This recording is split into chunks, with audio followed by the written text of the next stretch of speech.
Eles me deram um disquete, um modem 14400. Não sei nem quem ainda lembra, sabe o que é isso. Eu sou acostumada em empresas que é 3 em 3 meses, muda tudo. Fui treinada na Tensidão. Então eu acabei me desenvolvendo na área de produto. Ringtone foi onde eu comecei em música. Eu só falei, então vamos empreender. Não é assim, eu vou ser influenciador. A disciplina é que vai fazer você separar o joio do trigo. Precisa de tempo. Não tem como explodir. Hoje em dia não tem mais explosão, você entendeu? Hoje em dia você tem que entrar no algoritmo lá do TikTok e do Instagram dentro de um assunto. Tem gente que tá estourada, tem 30 mil seguidores, porque ela é estourada num nicho. Acabei desenvolvendo um relacionamento muito forte com a Preta nesse tempo, e aí ela foi quem sentou na minha frente e falou, por que você não abre agenciamento? E eu falei, não, eu tenho medo. Aí eu brinquei e falei, só se você for minha sócia. Ela falou, eu topo. Eu acho que ela era o pilar da esperança. Ela falava, vai dar tudo certo, todo mundo vai dar tudo certo, vai dar certo. Vamos tentar, não vamos parar de tentar. Pra Preta, nunca existiu, não vai dar certo. Vai dar certo, Fátima. A história da minha convidada de hoje se mistura com a história da internet no Brasil. Ela começou a carreira dela na década de 90, passou pela Telecom BCP, que depois virou Claro, depois foi para a Nokia e de lá recebeu um empurrãozinho do próprio chefe para abrir o seu próprio negócio e começar a empreender. Depois disso, ela construiu uma carreira no marketing de influência. Eu estou falando da Fátima Pissarra, que é a fundadora e CEO da Mind. Ela fundou a empresa junto com a Preta Gil e com Carlos Scapini, e veio aqui hoje no Do Zero ao Topo para contar essa história de sucesso. Agora ela já tem mais de 300 agenciados e mais de 300 funcionários. Eu sou a Mariana Amaro, roteirista e apresentadora, e esse aqui é o Do Zero ao Topo, o programa que conta as histórias e os desafios dos homens e mulheres por trás das grandes empresas do Brasil. Se você está assistindo a gente pelo YouTube, se inscreva no nosso canal se ainda não for inscrito. E se estiver ouvindo a gente no seu agregador de podcasts favorito, você também pode seguir a gente por aí. Mas antes de começar a história de hoje, o Guilherme Benchimol tem um recado para vocês. Um dos arrependimentos que eu tive foi justamente no meu começo de carreira não ter tido acesso a bons empreendedores e bons mentores que pudessem ter evitado que eu escorregasse em algumas cascas de banana. E foi justamente pensando nesse conceito que nós estamos lançando o nosso Zero ao Topo Experience, um evento de mentoria onde eu, junto com outros empreendedores super experientes, estaremos ajudando pequenos e médios empreendedores a cada vez mais escalarem seus negócios. O Brasil é um dos países mais empreendedores do mundo, mais ou menos 80% dos brasileiros pensam em empreender. Justamente esse nosso esforço aqui é para fortalecer essa parte importante do nosso país, porque nós acreditamos que quanto mais empreendedores competentes nós tivermos no Brasil, mais emprego, mais renda, mais inovação nós teremos em nosso Brasil. Então todos estão convidados, espero que vocês aproveitem e nos vemos lá.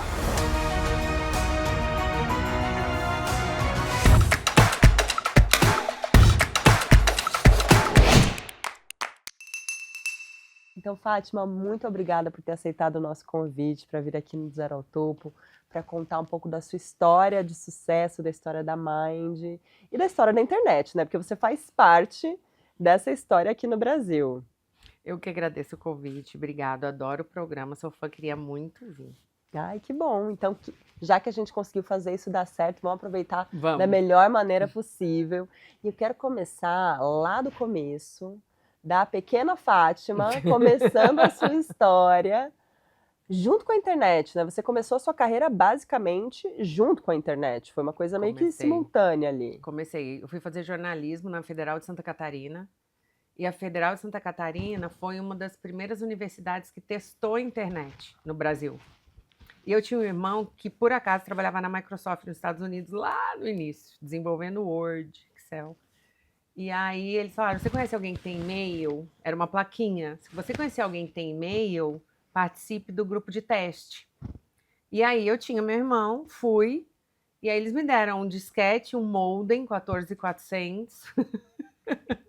Não sei nem quem ainda lembra, sabe o que é isso. E aí eu comecei, aí era tudo tela preta. Aí eu fui acompanhando a primeira vez que abriu uma foto, e assim por diante, fui acompanhando desde o comecinho. Então, assim, sou número 1 lá nos beta testers de internet no Brasil. E aí nunca mais saí, me pegou, me fisgou aí para esse mundo digital desde o comecinho. E o que é muito legal, que eu acho que é o grande aprendizado, é a velocidade. Te traz um conhecimento, uma experiência com velocidade.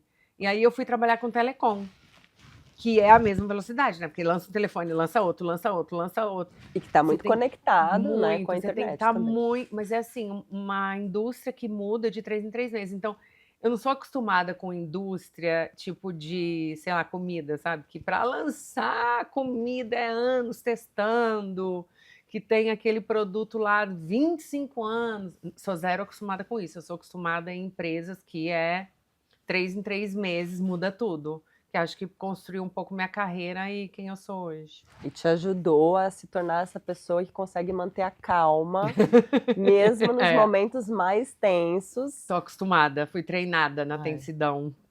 E a gente já vai falar um pouco mais sobre isso, mas antes eu queria entender como que foi a sua carreira até o momento que você decidiu empreender, porque você construiu uma carreira, né? Você, inclusive, participou do lançamento de ringtones no Brasil, né? Que eram as musiquinhas dos celulares ali que as pessoas compravam. Quem é mais jovem não vai se lembrar disso, mas eu me lembro muito bem que custava caro para você comprar as musiquinhas, né? Para liberar as músicas, era terrível. Então, eu comecei a trabalhar na BCP, que é antes da Claro, né? Então, eu comecei em telecom quando eu me formei. Eles queriam achar alguém que entendia de internet. Eu morava na Bahia, eu estava trabalhando lá na Coelba, fazendo intranet, já estava bem embrionário. E aí eles falaram, a gente precisa de alguém que sabe fazer arquitetura de informação, texto, né? E eu tinha feito jornalismo. E aí eu vim para São Paulo, então meio que comecei a trabalhar com a parte de internet da operadora. Só que não sei se você lembra, para mandar a primeira mensagem era por internet, não era por telefone. Quando assinava serviço de notícia, era por lá. E aí eu lancei Ringtone, que lançou também, você comprava pela internet. Então eu acabei me desenvolvendo na área de produto. Então eu comecei a crescer, era analista de produto, virei gerente de produto. De lá eu fui para a Nokia, continuando também em produto em telecom. Então eu lancei toda essa parte WAP, que era a internet primeira de tudo, passei por todos esses desenvolvimentos, tanto do produto em si, como da tecnologia. Tipo assim, eu testava a tecnologia antes dela lançar. Então ninguém sabia o que ia ser aquilo, eu já estava com o celular com isso funcionando. E ringtone foi onde eu comecei em música, que acabou desenvolvendo muito o lado da minha carreira, que era toda a parte, tinha que fazer liberação de autoral, fonograma, que era a burocracia da música. Então eu aprendi muito sobre música, fazia contato com as gravadoras, editoras e tudo mais, que foi desenvolvendo meu contato com música. Mas sempre fui da área de produto, sempre fui gerente de produto, depois diretora de produto. E aí dentro da Nokia, que foi muito também inovador, sempre pensando rápido, avanço, o que a gente pode fazer de novo? Eu lancei na Nokia uma área de advertising no celular. Eu comecei a vender propaganda que já vinha embarcada no celular. Por quê? País 80% pré-pago, 20% pós-pago. Ninguém baixava aplicativo lá atrás. Não tinha nem dados correndo, ninguém tinha assinatura. Então, eu comecei a vender para as empresas vir com conteúdo carregado. Então, a gente fez um celular com a Knorr, que veio com 200 receitas, saiu em mais de 3 milhões de celulares esse aplicativo. Então, na época, era muito inovador e a gente vendia esse espaço para... Então, eu comecei sempre trabalhando com marcas, com advertising, fiz celular com várias marcas na Nokia, e aí eu criei essa área nova dentro da Nokia e sempre embarcava música. E aí, quando o meu chefe na Nokia, que era de fora, que era de Nova York, ele assumiu a Vevo, ele falou, cara, tinha que abrir no Brasil a operação da Vevo. Aí ele falou, vou falar com a Fátima, conhece gravadora, conhece operadora, conhece burocracia de música, trabalha com isso há muitos anos, e aí me chamou para ser a head dessa operação, a CEO da operação da Vevo. Durante um ano eu fiquei como funcionária, e aí depois eu abri como representante, aí que eu fui empreender. E foi ele que me fez empreender, meu chefe. Então ele te deu esse empurrão, ele, na verdade, abriu a porta. Abriu a porta. E te deu um empurrão, falou, vai. Foi. E aí eu conheci o Ricardo Marques, que ficou meu sócio durante muitos anos, e ele também falou, você tem que ir, vai dar certo. Então eu tive 2 homens que foram quem me impulsionou para essa área de empreender. Porque eu, como mulher, não acreditava, nem que eu seria capaz. Para mim estava tranquilo trabalhar dentro de uma empresa, ganhar meu salário, fazer a meta, ganhar bônus. Estava ótimo ser contratada. Eu era super feliz. Mas meu chefe falava, cara, você tem que empreender, porque você tem espírito empreendedor. Você abriu uma área dentro da Nokia no mundo. Tipo, eu ganhei um prêmio na Nokia que foi um prêmio mundial de inovação.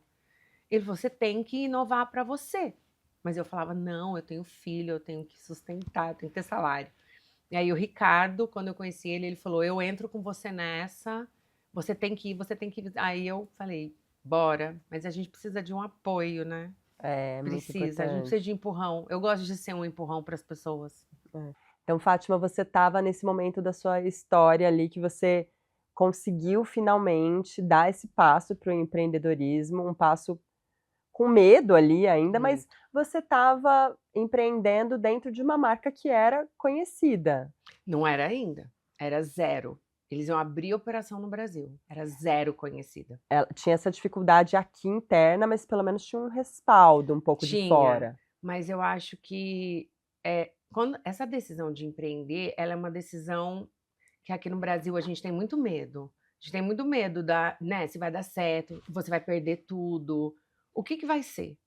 Então, acho que o apoio emocional foi o que me engatilhou. Claro que eu acreditava na minha capacidade, mas eu não sei, sempre você fica com aquela, tipo assim, eu não achava, eu pensava um passo para frente, eu não achava onde eu ia chegar, eu não pensava, eu quero chegar lá, eu não tinha esse negócio na minha cabeça, eu vou empreender para construir uma empresa que vai ser grande. Não. Eu só falei, então vamos empreender. Vamos empreender. Já que esse é o caminho que foi e aí aberto... eu falei pro Ricardo, você me ajuda, se eu não tiver dinheiro para pagar, ele ajuda, bora. Então, meio que eu sempre fui construindo com as pessoas em volta, que acreditavam em mim e que você vai, acho que, se afeiçoando, ou tendo uma conexão, ou acontecendo as coisas ali com as pessoas, tendo afinidade.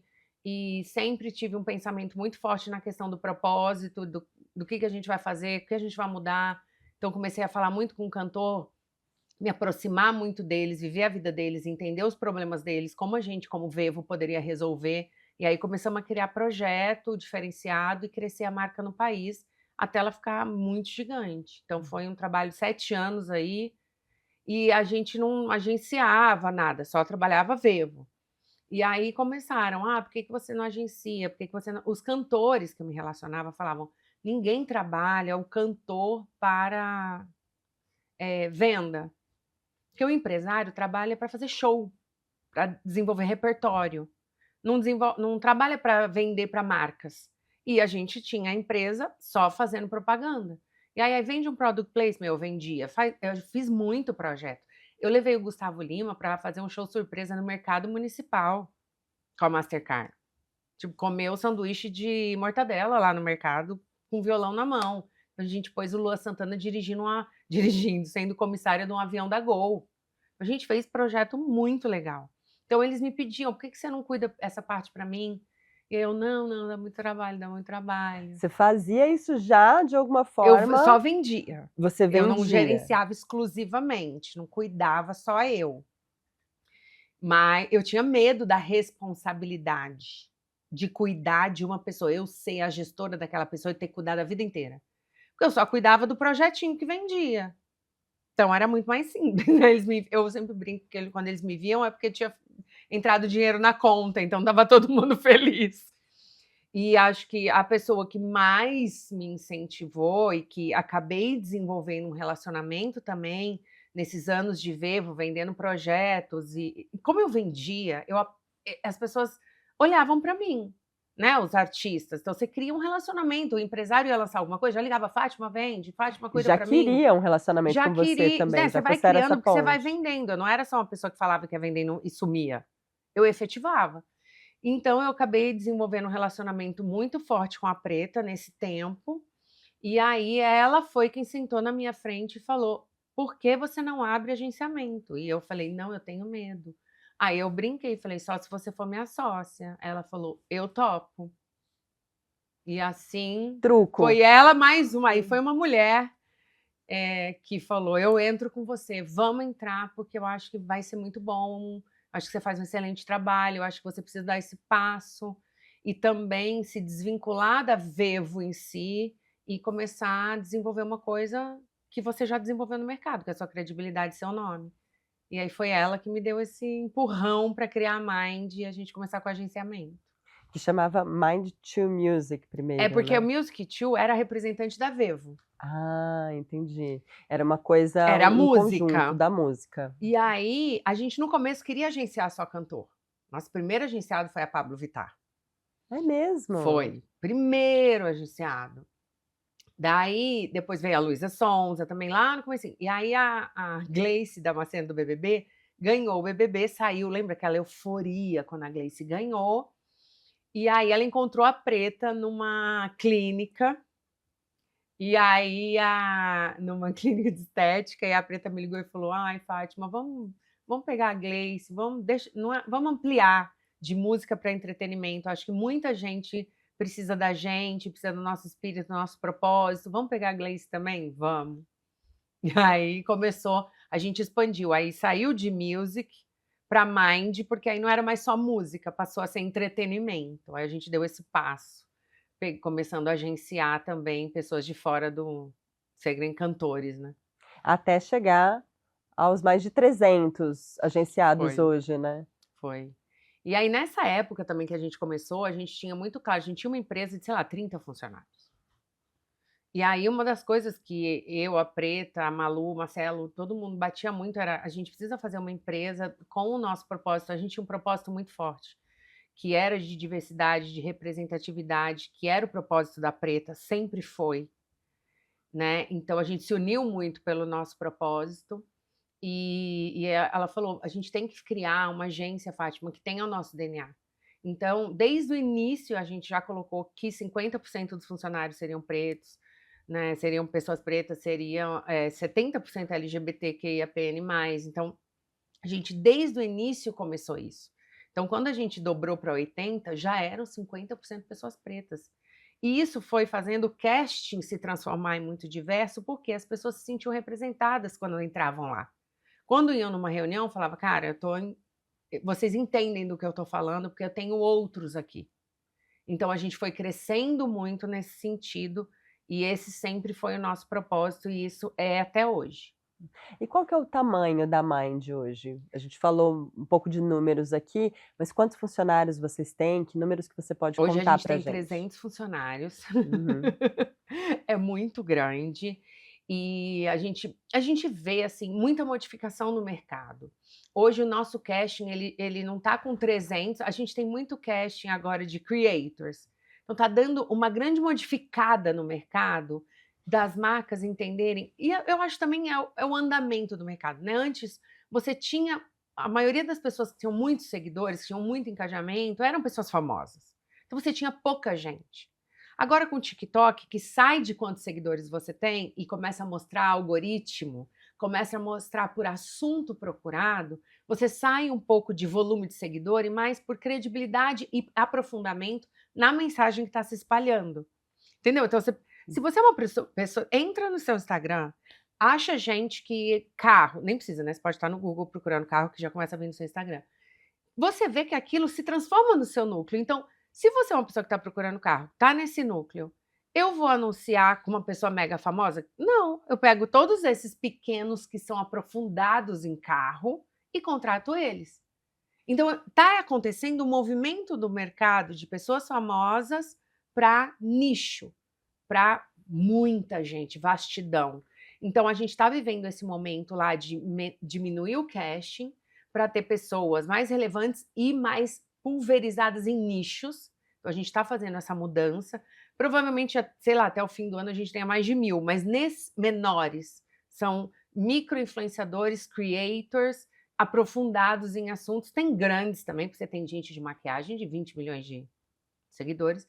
E a gente tem uma área de empresariamento, que é onde a gente cuida da Luísa Sonza, da Priscila Alcântara, que aí a gente realmente mergulha no 360. Eu trabalho com a Luísa, sou empresária dela há, sei lá, 8 anos. Vivi já uma Muito bem. simbiose. Uhum. Então, a gente vê toda essa movimentação no mercado e a nossa intenção é não perder o nosso propósito. E esse ano, desde a pandemia, a gente teve o salto, né, a grande alavancagem de influência, porque, infelizmente, todo mundo teve que ficar dentro de casa. E aí acabou que o celular passou a ser, mas você teve que desbravar o que estava na sua frente, né, seu celular. Então, ajudou nessa estilingada do mercado, mas a gente segue bem feliz com os resultados, né? Esse ano a gente já teve um crescimento em relação ao ano passado. Então, o importante, eu acho que nesse mercado que eu aprendi desde cedo é adaptação, que é coisa nova toda hora. Se você não seguir, você fica para trás. Eu ia perguntar exatamente isso. O que que você avalia do setor hoje de influência, né? Porque é um setor que é muito amplo e muito espalhado pela sociedade, né? Ainda tem muita criança querendo ser influenciador, mas ser um grande influenciador. Será que isso vai mudar também nos próximos anos, que as pessoas vão começar a procurar mais nichos e vai ficar cada vez mais nichado e vai migrar talvez do Instagram para o TikTok, que é uma rede que é muito mais jovem, né? Os jovens consomem muito mais do que o Instagram, por exemplo. O que que você avalia? Migrar eu nunca sei, porque assim, né, gente, a gente era do Orkut, não achava que o Orkut ia acabar nunca. Então, assim, do nada vira uma reviravolta esse mercado, então para mim não tem muito, eu não sei o que vai acabar, o que não vai acabar, porque às vezes só vão se tornar complementares. Não dá para saber hoje mais quem vai, quem não vai. Então eu prefiro trabalhar com o que tem hoje aqui na nossa frente, mas eu acho assim que é um mundo de oportunidade. Todo mundo precisa aprender a ser influenciador. Porque você não é, você tem os influenciadores, né, os que trazem a informação, mas você, como uma pessoa pequena que sabe um contexto, tipo, o que que te ligam te pedindo opinião? É para comprar um carro? É para comprar uma maquiagem? É para comprar uma roupa? É para qualquer coisa que seja. Onde você cortou seu cabelo? Onde você pintou seu cabelo? Onde você comprou sapato? Isso aí você já está influenciando alguém dando a sua opinião. Então, isso é influência. Todo mundo é influenciador e tem que se desenvolver como influenciador, levar isso para fora. E eu acho que para o Brasil é um mar de oportunidade, porque você tem a pessoa que faz receita, a boleira, sabe? A pessoinha lá do interior do Paraná, numa cidade que faz salgadinho para aniversário. Cara, essa pessoa pode ser um influenciador. Ela pode desenvolver um Instagram, ela pode desenvolver um TikTok, ela pode fazer receita para todo mundo, contar os segredos e pode ganhar dinheiro através de marca, não só através de afiliação, que é o pulo do gato agora, que é onde todo mundo está mirando, que é todas as plataformas de varejo vendendo através de links de terceiros. E tem gente com 50 mil seguidores ganhando 100 mil por mês. Então, assim, eu acho que para o Brasil, que, primeiro, muita mulher dentro de casa, que, né, que não pode trabalhar porque tem que cuidar de filho, né, um país vasto desse tamanho, muita especialidade, gente fazendo artesanato, gente fazendo bolo. O que é a sua especialidade? Você pode ser um influenciador e você pode ganhar dinheiro com isso vendendo produto. Então, assim, para empregabilidade, eu acho que isso, assim, eu fico até feliz, sabe, de ver, caramba, chegamos num momento em que a gente pode mudar a empregabilidade, a realidade do país. Eu acho que o digital está fazendo isso.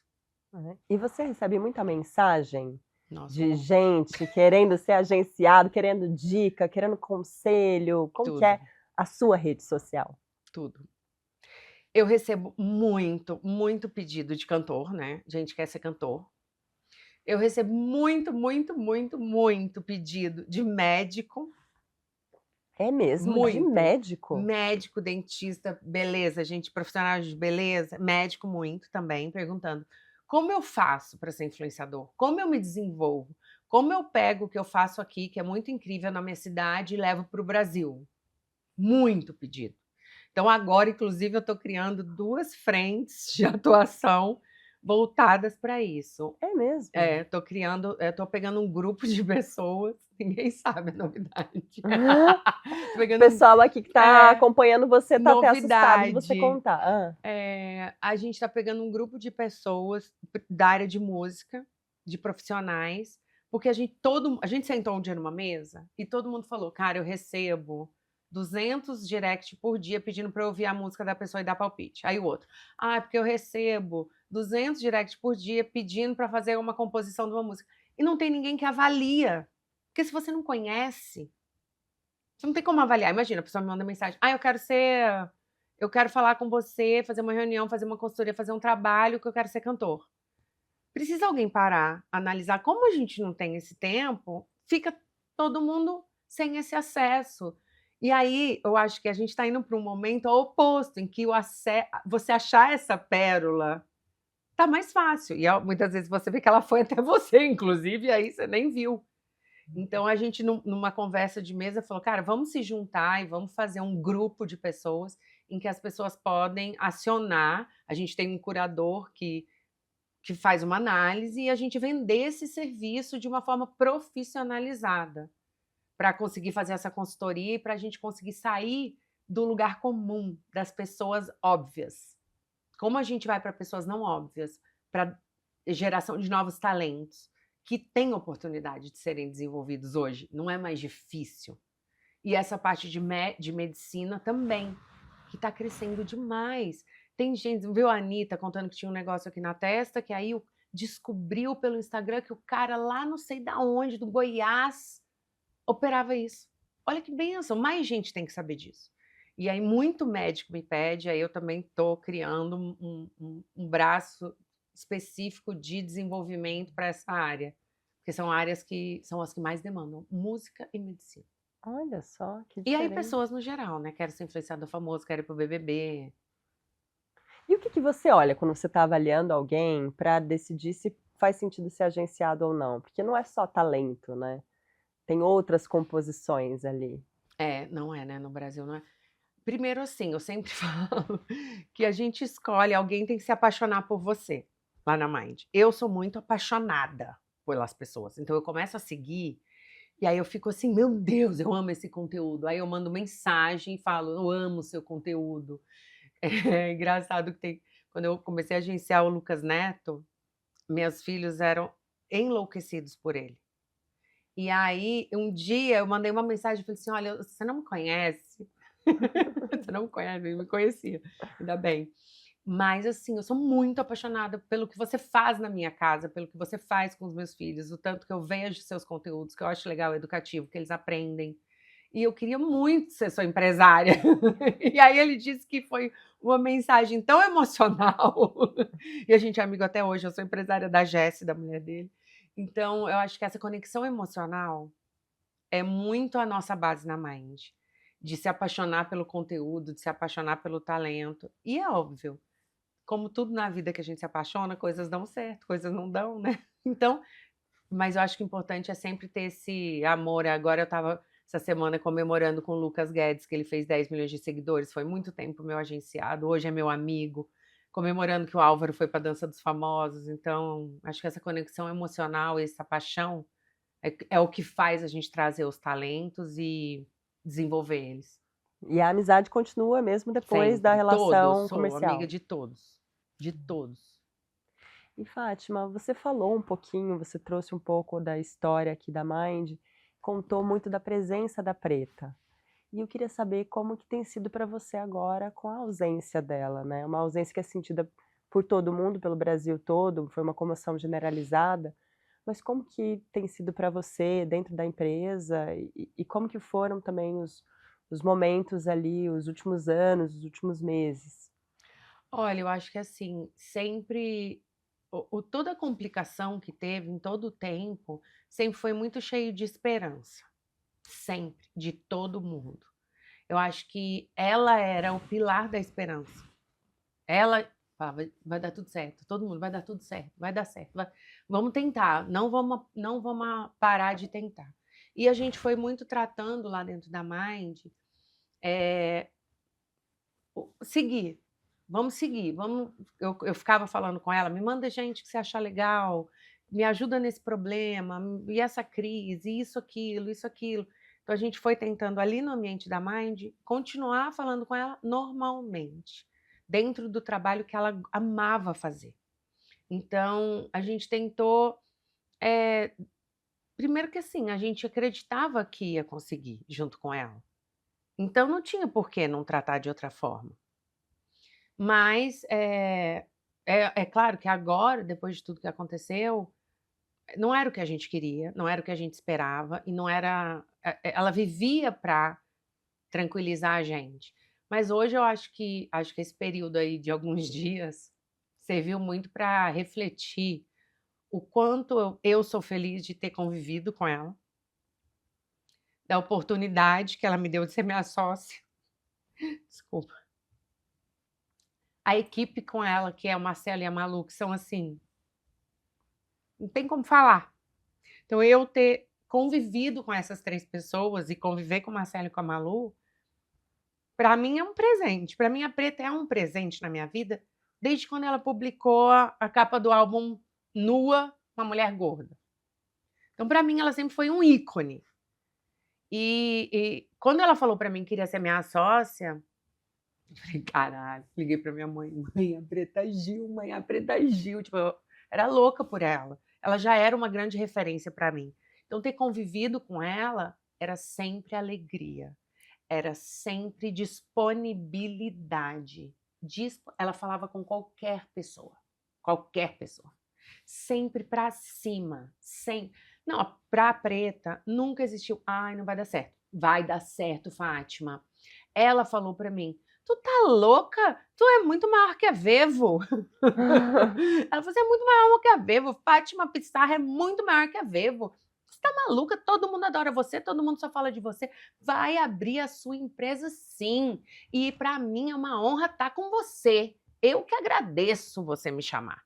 Porque eu acho você foda. Ela sempre foi assim. Qualquer escorregada, sempre foi a pessoa que botou para cima, vai dar certo. Foco, a gente tem propósito, vamos fazer. Ai, tô com um problema aqui. Ai, tá o agenciado, você pode conversar? Agora, entra em call, entra ao vivo, mas assim, sempre.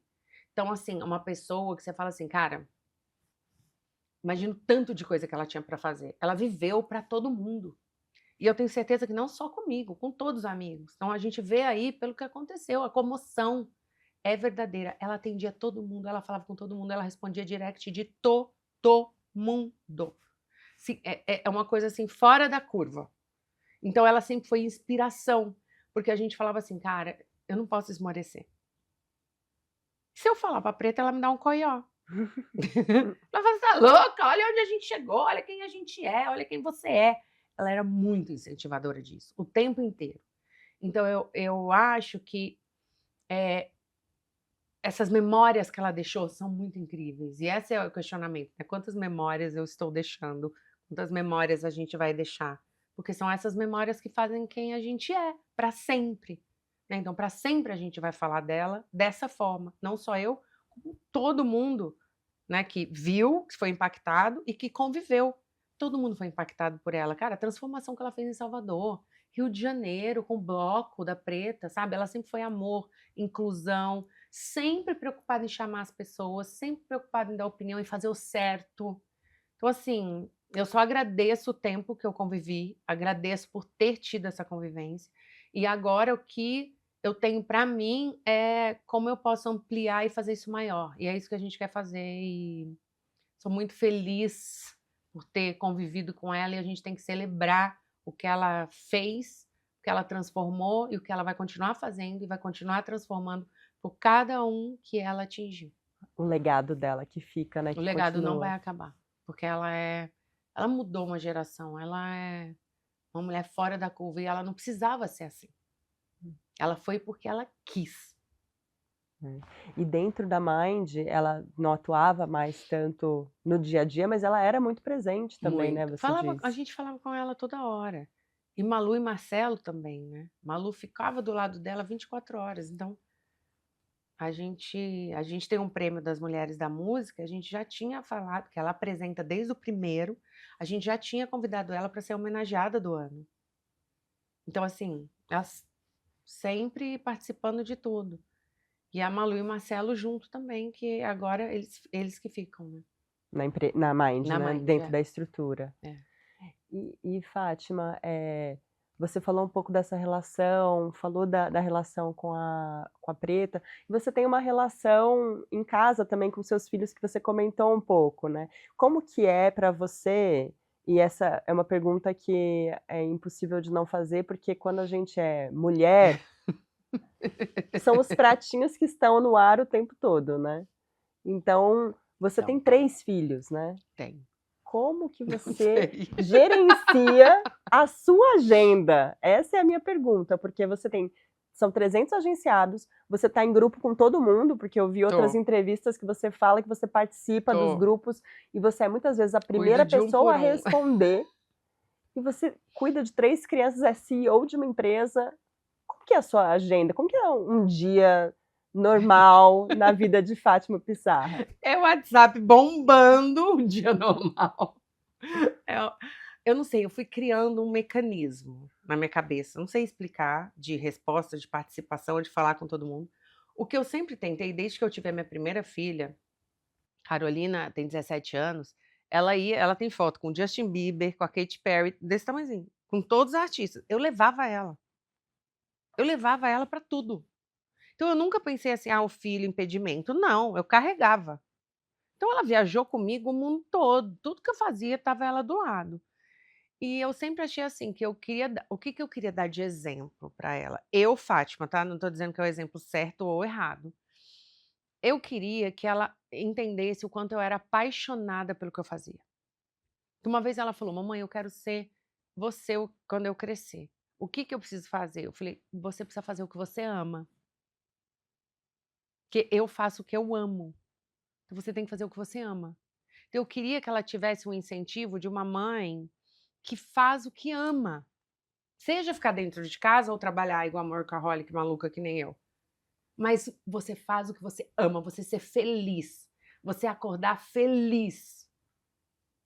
Então ela e eles, né, os gêmeos, eu tenho de gêmeos de casal de 10 anos e Carolina de 17. E os 3 falam para mim: "Você é muito feliz no seu trabalho." Então eles enxergam isso. Então eu fico feliz que o que eu pensei em mostrar para eles, eu mostrei de alguma forma, por mais que eu trabalhe muito, mas eu sempre tentei levar eles junto comigo. Então eu estou trabalhando, eles estão lá junto. Então, sempre participando, conhecem todos os artistas, todo mundo vai lá em casa. Minha casa também é um centro que é muito agregador, todo mundo vai lá em casa. Eu envolvo a minha família no meu cotidiano workaholic. Então, por exemplo, às vezes eu tô com alguma coisa acontecendo, uma crise, algum artista me liga, tem alguma coisa, que é uma dúvida, eles estão do lado e eles participam, sabe? "Não, fala isso, não, fala que eu vi não sei o quê, eu gostei de tal conteúdo." Então, meio que para eles eu acho que é meio que normal isso, não é? É claro que a gente, como mulher, sempre se sente culpada no fim do dia, né? Eu dei menos, eu dei mais. Mas eu acho que o que eles falam para mim, de que eles têm de referência, sabe? Tipo, teve a minha Beatriz de 10 anos foi na escola, tinha que ir vestida da profissão de quer ser quando crescer. Ela foi vestida de Fátima. Ah, que Então isso bonitinha. para mim não tem preço. É isso que eu falo, entreguei, tô entregando, dá falta, né? Tô entregando o que eu imagino fazer. Então e assim, tudo na minha vida eu sempre pensei: "Vai dar certo." Então, eu falo com os artistas, todos eles, né, os meus agenciados, os meus amigos, eles me tratam muito como para aconselhar, porque eu sou a pessoa que acalma, eu sou a pessoa que fala que vai dar certo, eu sou a pessoa que tento colocar a cabeça no vamos pensar isso, vamos pensar isso, vamos pensar aquilo, vamos pensar aquilo. Então acho que isso também me ajuda dentro de casa. Então é como se todo mundo fosse uma grande família.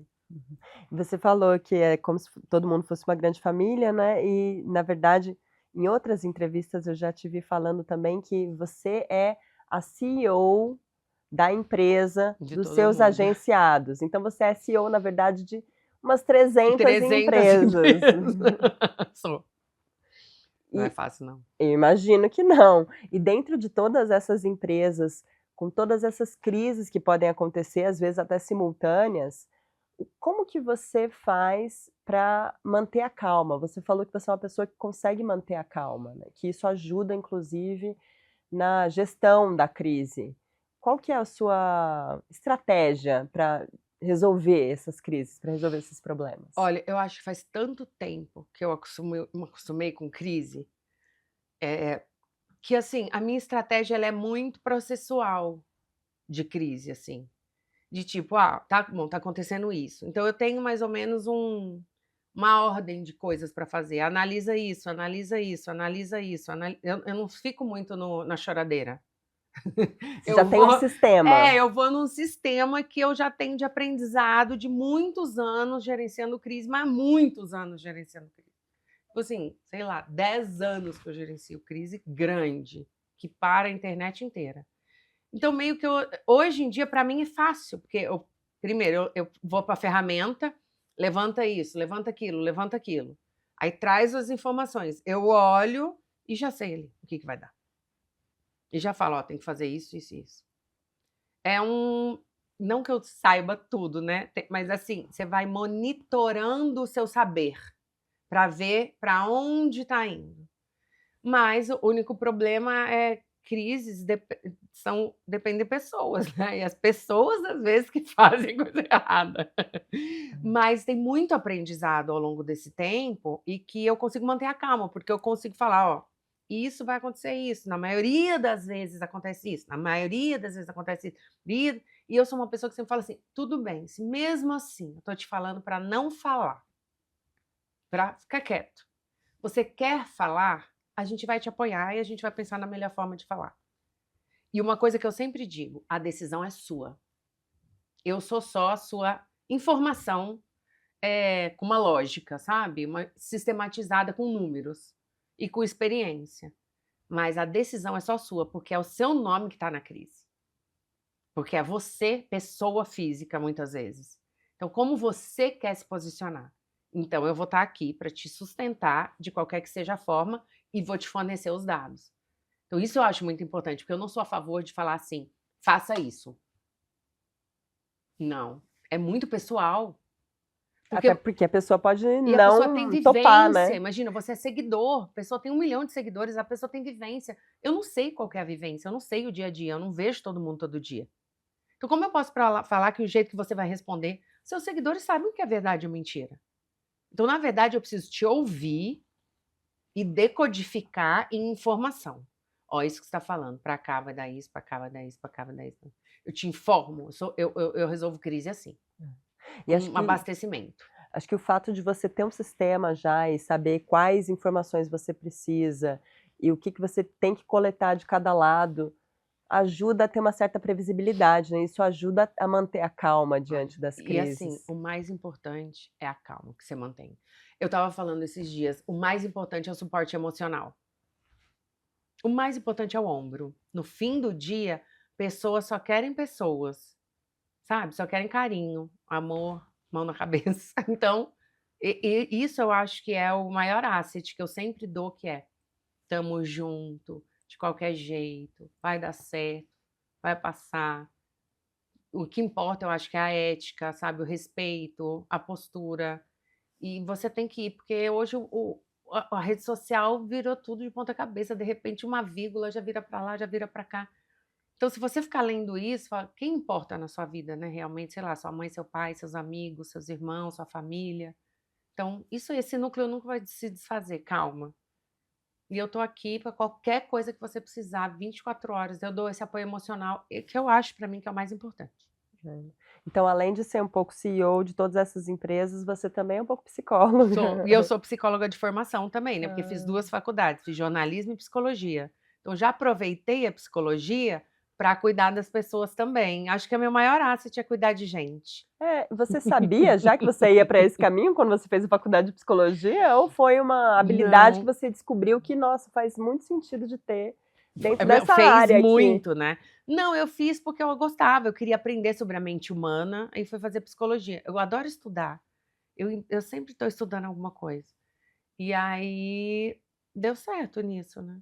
Me ajudou a me acalmar Né? e aprender a sistematizar. Porque quando você trabalha com rede social, querendo ou não, tudo é um grande algoritmo. E você precisa entender. E como eu trabalho com 300 pessoas, eu vejo os diferentes algoritmos de cada pessoa. O algoritmo, ele é pessoal. Muitas vezes vai falar para mim, nossa, você viu, Fátima, todo mundo falando de tal coisa. Eu não sei, nunca ouvi falar. E eu com certeza vou te falar um monte de coisa, você vai falar, não, nunca ouvi falar, não sei nem quem é. Então você precisa, nada é genérico mais. Então você precisa se aprofundar na pessoa mesmo, para entender qual é o ecossistema dela, né? É muito legal. E pensando um pouco em quem está querendo entrar nesse negócio, quem está pensando em ser influenciador, por exemplo, que você recebe tantos directs ali de pessoas justamente querendo um pouco dos seus conselhos, que conselho que você dá para quem está buscando uma carreira, um trabalho, ou começar nas redes sociais? Eu acho que o principal conselho para quem está começando é pesquisar muito, para ver se realmente quer começar. Comece de forma séria, como se fosse uma empresa. Eu sempre brinco que pensa que você vai abrir uma coisa física, sabe? Porque você fica mais concreto do que, vou abrir um Instagram, vou fazer 2 vídeos. Não é assim. Não funciona assim. Então, pesquise muito sobre isso e entenda que você precisa de planejamento, rotina, consistência, análise das outras pessoas, aprender a saber sobre número, como filma, luz, uma série. Não é assim, eu vou ser influenciador. Mas dá para fazer. Só que assim, faça correto, com disciplina. A disciplina é que vai fazer você separar o joio do trigo. Então, hoje é a principal coisa, porque as pessoas acham assim: eu vou ficar 15 dias tentando. Não deu certo, tentei 15 dias. Não é assim, eu não abro minha empresa e dá certo em 15 dias. Precisa de tempo. Não tem como explodir. Hoje em dia não tem mais explosão, você entendeu? Hoje em dia você tem que entrar no algoritmo lá do TikTok e do Instagram dentro de um assunto. Tem gente que está estourada, tem 30 mil seguidores, porque ela é estourada num nicho que não tem gente, que tem pouca gente, ou que ela tem uma credibilidade, um endosso muito grande. Então, quem está procurando por esse assunto sempre vai aparecer essa pessoa. E essa é uma pessoa única. Então, assim, cada vez mais tem oportunidade para influenciador. Eu sempre falo, eu tenho uma irmã agrônoma, e aí eu falo para ela, você dá aula do quê? Aí ela fala, fotovoltagem, não sei das coisas. Eu falei, você pode ser uma influenciadora disso. Você pode falar o que você sabe. Porque quem quiser pesquisar sobre isso, você vai aparecer, porque você sabe falar, você tem credibilidade. Então, acho que esse negócio é o que eu acho que vai movimentar muita coisa. Então, existe oportunidade e existe esse passo a passo. Eu fiz um livro, que é a Profissão Influencer, que fala exatamente desse passo a passo. E agora, logo mais, vou fazer um curso também, para você conseguir ter uma metodologia para começar aí a sua vida como influenciador, seja em qualquer profissão, seja em qualquer assunto que você queira. Então, na sua visão, Fátima, o influenciador passa a ser uma carreira quase que anda junto com outra carreira, talvez? Você não é Pode ser só também, influenciador, você é influenciador e agrônomo, no caso da sua irmã, por pode ser exemplo. também. Eu acho que o influenciador, ele está em tudo. São todas as carreiras e também a carreira influenciador, que são as pessoas que influenciam as suas vidas, influenciam.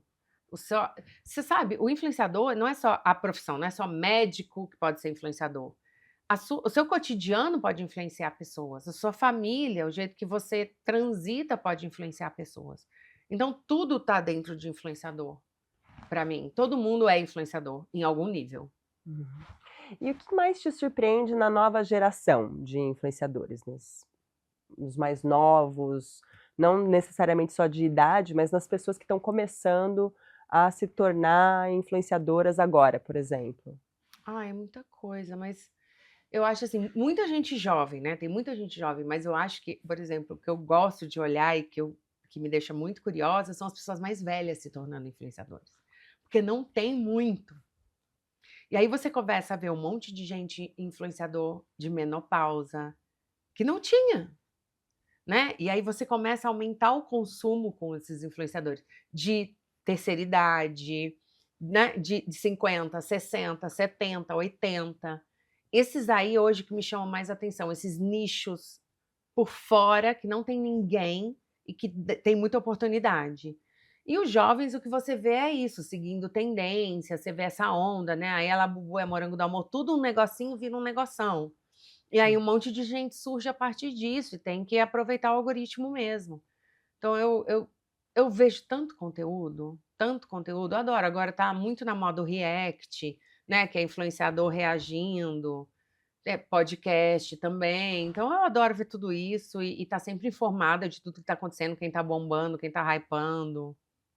Você acho que precisa não consegue nem não se manter informada, né, porque é o tempo todo Não consigo. realmente Quando eu não sei quem é alguém, recebendo. que ouvem das crianças também, né? As crianças me abastecem muito. É mesmo? Os gêmeos me abastecem muito quem tá bombando. Eu pergunto. Esses dias eu fui fazer uma curadoria de Gen Z, aí eu vou e pergunto pra minha filha de 10 anos, quem são as meninas Gen Z? Aí a minha filha, essa. Sempre usei. Lá atrás, na Vevo, a Carolina que fez minha curadoria, quando eu contratei Cossielo, Christian Figueiredo, Terror, que eu fiz a Malena, que eu fiz a plataforma de música da Vevo com o influenciador, foi ela, com 10 anos, que me deu os nomes deles. Olha. Você vê, hoje são influenciadores gigantescos. Então, sempre eu tô escutando, sempre eu tô de orelha em pé, sempre eu pergunto quem gosta, quem segue, quem isso, quem aquilo. Sempre. Tô sempre descobrindo gente nova e vendo o que tá vindo, o que tá de tendência. É um mundo muito interessante mesmo, que muitas vezes a gente tá ali na nossa bolha e ouve falar de alguém e fala: "Ah, mas não sei quem é essa pessoa, não deve ser muito importante, porque eu nunca ouvi Você falar". vê, é E gigante. aí você entra lá e muitas vezes é uma pessoa muito conhecida, muito famosa, né.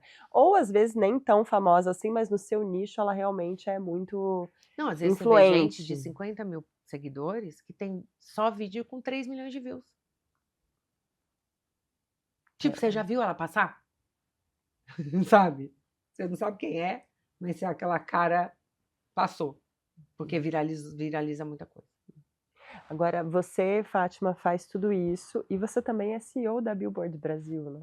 Também cuido Tem da mais um Billboard. chapéu aí nessa Tem. Mas cabeça esse de equilibrando. música, né, tá sempre envolvendo aí na minha vida. Não consigo sair de música. E eu, né, e já empresária da Luísa também, que a Luísa hoje é uma das maiores, né, empresas, assim, né? Que hoje a Luísa gigantesca, né? Então também é uma empresa que eu acho que a Luísa demanda mais assistência do que a Billboard de empresa. A É Billboard eu mesmo? já tenho uma estrutura boa que gira ali, a Camila Zana, que é a diretora-geral, que cuida de tudo ali no dia a dia, que também está comigo desde Vevo, está comigo há 8 anos. Né? Tem o time da Preta também, que está sempre aprofundado nessa parte de música.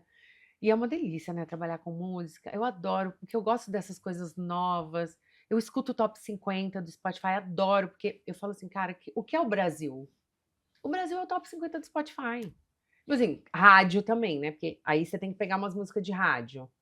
Porque o rádio É o rádio que é dissemina o mesmo, massificador. né. Mas ali já está começando a aparecer as mesmas coisas. Então eu sempre gosto de, tipo, ver o que as tecnologias estão ajudando a gente a entender um pouco mais todas essas coisas, né? E acho que a música, o Brasil, ele é muito musical. A música, ela traduz muito o país. E quando eu viajo, e eu viajo com as billboards todas, encontro todo mundo, quase não tem país que tem show de graça, igual aqui. Show aberto. Tipo assim, uma marca oferecer um show aberto na praça para 50 mil pessoas. Não tem. Nos Estados Unidos não tem. Só tem, tipo assim, Brazilian Day. Que é bem Brazilian, inclusive, Não, e assim, né. é um ou outro. Que show que você ouve falar que teve Beyoncé, não sei quem, aberto para todo mundo ver? Não tem. Por isso que a Lady Gaga vem para cá, quer fazer Copacabana. E a gente tem isso todo dia. Todos os dias tem um show aberto de prefeitura de alguma coisa em alguma cidade do país.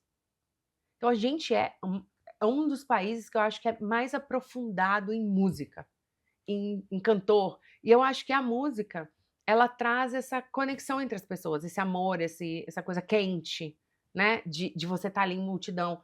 Esses dias um produtor de fora me perguntou, me explica, Fátima, era um show do Slipknot aqui em São Paulo e passou um drone e era gente sem fim, sem fim. E ele falou, me explica isso, é verdade? Eles não entendem. E aí carnaval, né? Aí carnaval você vê que é a tradução da música. Então é muito apaixonante trabalhar com música, é muito diverso, é muito incrível ver assim cada coisa no Brasil, quem tá lá e lá e lá. E todo mundo é grande, eu acho que é uma coisa que tem muito amor, muita paixão. Então, quando a gente tirou a Vevo, né? A Vevo foi absorvida pelo YouTube, pela operação do YouTube. A gente tirou música e veio a pandemia. Aí eu falei, não, cara, eu preciso de música, eu preciso de um DNA. E a gente trouxe a Billboard. E pra mim aquilo ali é só prazer, sabe? Então eu nem vejo como mais uma coisa. Tudo pra mim é prazer, trabalhar com a Luísa é um super prazer. Agora eu tava ouvindo as músicas do LS4, que ela tá lá em Los Angeles gravando.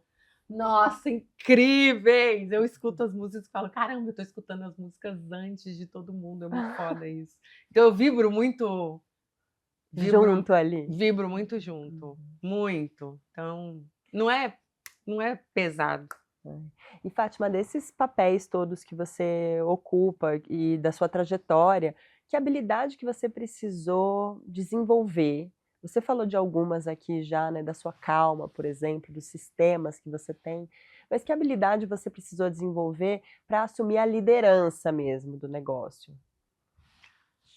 Caramba, olha, assim, eu sempre fui uma pessoa muito analítica, muito lógica, mas eu acho que o principal fator do líder eu acho que é exemplo. Eu não pensei em ser isso. Eu acho que é meu genuíno dessa parte emocional. Eu acho que esse amor, esse transparecer, esse amor que você sente pelo negócio é muito importante para, no meu caso, como uma líder. O que eu mais escuto das pessoas é o que eu deixo para elas como líder é isso, é o amor que eu sinto pelo que eu faço, é participar no dia a dia. Não sou uma pessoa que, tipo, eu posso estar viajando, mas eu estou acompanhando tudo. Então, eu não sou uma pessoa que viaja, então 2 meses sem dar notícia, Fátima desapareceu. Nunca, ninguém fala que eu desapareci, porque eu nunca desapareço. Então, acho que isso é uma coisa que eu escuto muito das pessoas, você é sempre presente, você está sempre dando ouvido, né? Você está escutando, você tem uma escuta, você dá sempre apoio. Eu me vejo como uma líder, que eu escuto mais das pessoas, que esses são meus principais atributos de elogio, assim, como uma líder. Eu gosto de você como líder por causa disso. E também porque, sempre eles falam para mim assim, no fim sempre você estava certa. Não, é porque eu sempre falo assim, eu vou adquirindo conhecimento. Mas tem coisa que eu falo, gente, eu não sei. Vai que dá certo também? Faz. E eu sempre falo, faz. Se der errado, a gente tá junto. Tá junto no erro, né? Isso é A muito gente tá junto no importante. erro, porque nós dois estamos aprendendo. Então, acho que isso são os principais atributos. Eu acho que é mais emocional até, sabe? Eu sou muito boa em matemática, sei fazer business plan, sei fazer tudo. Isso é uma coisa, acho que se for sair do emocional e pensar no racional, eu sou uma pessoa que sei de todas as áreas da empresa. Se qualquer pessoa sair, eu sei executar aquela função até achar outra pessoa. Porque eu sempre achei isso muito importante. Entender a contabilidade, entender o financeiro, entender as áreas, entender planejamento, para analisar e também, se eu tiver uma falta, eu sei suprir. Não fico tipo assim, meu Deus, e agora? E eu sei olhar e julgar se eu acho bom ou ruim, tá certo ou errado. Eu não acho bom para um líder não saber sobre o que ele está ouvindo, não saber analisar. E principalmente o CEO, você precisa saber tudo. Então, acho que isso para mim também é uma coisa muito importante. Você aprender um pouquinho de tudo para ter noção, para você gerir uma empresa, você tem que saber um pouquinho de tudo. Não tem jeito. Fátima, a gente está chegando aqui nos nossos minutos finais, Mas nesse bloco, nesse último bloco, eu sempre gosto de fazer algumas perguntas um pouco mais rápidas, são sempre as mesmas para os convidados. E a primeira, eu não tenho a menor ideia de como você vai responder. Mas o que você faz quando você não está trabalhando? Eu imagino que seja dormindo. Não, eu faço churrasco, eu bebo, eu recebo gente em casa, eu viajo. Mas não é gente do Mas trabalho. tô trabalhando também. Não, tô trabalhando também. Não, mas eu viajei com as crianças pra Tailândia. Então, Não tinha nenhum não, mas eu ficava só agenciado no lá telefone. junto. Não, Tá. não tinha. Eu viajo, eu durmo, eu assisto Netflix. Eu, tipo assim, agora eu fiz um curso de milhas. É mesmo? Sabe, eu faço 1000 coisas que não são de trabalho, mas eu uso isso e ajudo para todo mundo. Mas pouca coisa, pouca coisa. O meu trabalho, eu acho, mas você sabe o que eu acho? Que é porque eu trabalho com uma coisa que é muito senso comum. É difícil você não se envolver. Que nem minha irmã agrônoma. Eu falo para ela que ela vai na balada, a pessoa fala: "O que você faz?" Aí ela fala: "Agronomia", aí a pessoa troca o assunto. Eu não! A pessoa começa a perguntar da vida das pessoas. Ai, como que é o Léo Dias? Como que é a Luísa Sonza? Como que é isso? Então é uma profissão complicada de desconectar. Desconectar de várias formas, né? É. E Fátima, que conselho você daria para a jovem Fátima? A pequena Fátima que estava ali talvez começando sua carreira, ou para você mesmo alguns anos atrás, o que você falaria? Eu falaria para a Fátima, jovenzinha, acredite em você. Acredite em você. Nunca deixe de acreditar em você. Siga seu caminho, não esqueça seu propósito, sua ética, seus ideais, sua mãe e seu pai, sabe? Que eles te criaram, que são seus alicerces. E acredite em você até o fim. E para quem você liga quando você não sabe o que fazer?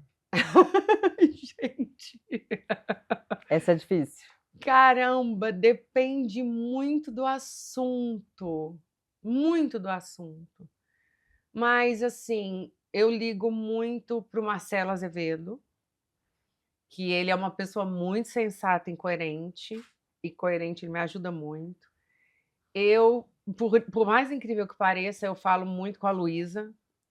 A gente é muito amiga também, então várias coisas que eu não sei o que fazer ou eu quero opinião, eu pergunto para ela, que a gente é muito parecida também, então às vezes ela me dá uma chacoalhada.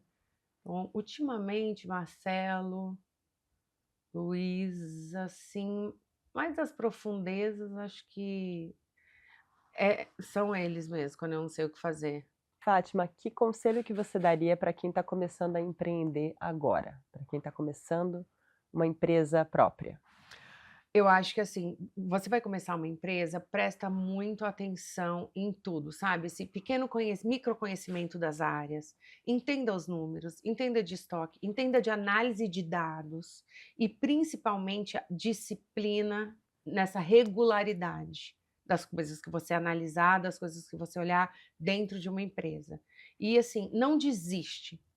Pesquisa, aprende, estuda, porque às vezes você fica preso num sistema que você acha que aquilo é o certo, então você precisa ampliar para te modificar.